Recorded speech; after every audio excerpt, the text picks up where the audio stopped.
At precisely 6 a.m., the sound of the alarm clock pierces the air.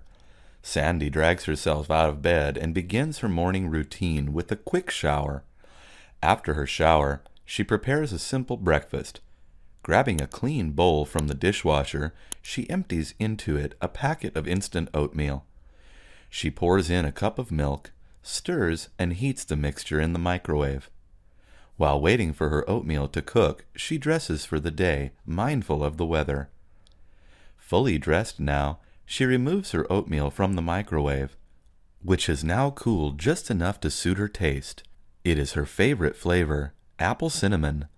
As she savors each bite, she is reminded of her mother, who always made sure Sandy ate a warm breakfast before leaving the house in the morning. Checking the time on her phone, she hurriedly swallows the last few mouthfuls of her oatmeal before heading out. As she steps into the street, a gust of wind blows back her hair. She covers her head with the hood of her coat, tightens the scarf around her neck, and braces for her walk to the train station. After settling into her seat on the train, memories of her mother stir again. She takes out her phone and texts, "Hey Mom, thanks for the scarf you knitted me. It came in real handy this morning. Love always." Pulling into the parking lot of the largest supermarket in town, Joe could already see it was going to be a challenge to find parking on this Saturday morning. He decides to first drop off his wife Melissa, so she could get a head start on the shopping they need to do. Meanwhile, he battles to find a free spot amongst the crowd of other waiting cars. Inside, Joe finally finds Melissa, whose cart is already loaded with packages of organic snacks and drinks. He knows Melissa is easily tempted by fancy words that promise health benefits. It makes her feel good to know that she is making healthy decisions. In the past, Joe would try to reason with her, explaining that health is not about consuming specific items, and more about general lifestyle. Today, he decides to simply move on. As the chef in the family, Joe looks forward every week to the process of selecting meats and vegetables, imagining all the ways he can flavor and cook them. Free samples are being offered at the familiar locations. Melissa makes sure to hit up every station. They agree that the chicken sausage is their favorite and buy 2 packs. The buy one, get one free fresh pasta attracts Joe, while the sale on cheesecake draws Melissa. As they wait in line to check out, Melissa examines their overflowing shopping cart and realizes that they are over budget. She puts back the snacks and drinks that were clearly impulse buys, and happily claims that she is learning to be a great shopper. Joe can only smile at the expression on her face. 5 months ago, when they first got married, he never imagined he would enjoy these Saturday morning grocery trips. Now he finds them a peaceful satisfaction, a welcome change from his work all week.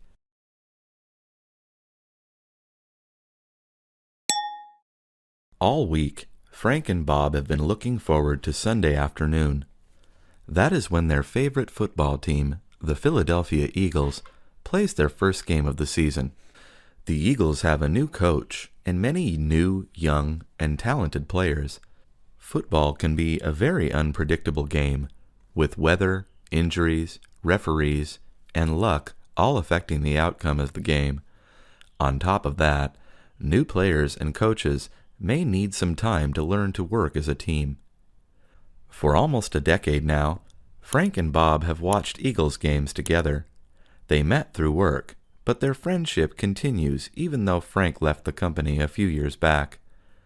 Their wives have become close and sometimes even join them for the games. When their sons were still young, they used to be just as excited about these Sunday afternoons. Now in high school, they'd rather hang out with their friends than their fathers. Nonetheless, Frank and Bob have kept up their friendship and this tradition, and couldn't think of a better way to spend Sunday afternoons. This week, they will be watching the game at Bob's house, who is anxious to show off the new sound system he installed in his basement. As Frank walks up the driveway, carrying a pack of their favorite beer, Bob walks out to meet him, already dressed in Eagles uniform. After some playful punching, they come together for a quick embrace. Once inside, they are greeted by the familiar sounds of the pre-game show. It's going to be a great season.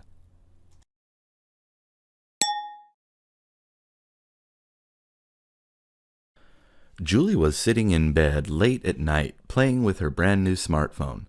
Earlier that week, she had been visited by her children and grandchildren to celebrate her 70th birthday, and had received the phone as a gift from her granddaughter Mary.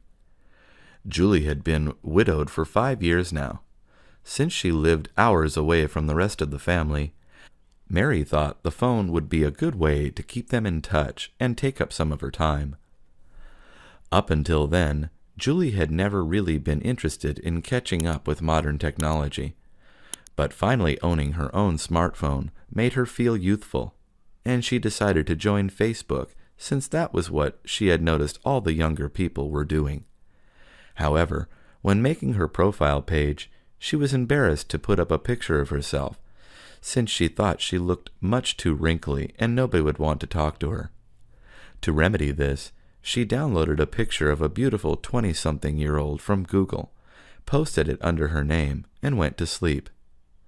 The next morning, Julie woke up and enthusiastically logged into Facebook in hopes that she would have 1 or 2 new friends. She could not believe her eyes.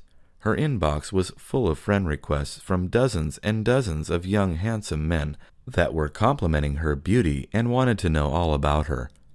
Julie decided to accept only the best-looking ones and began chatting with them day and night, never letting them know that they were actually talking to a grandma.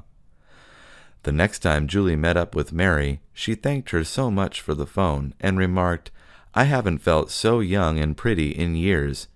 Mary was confused and asked, "Why?" Julie just gave a mischievous smile and changed the topic.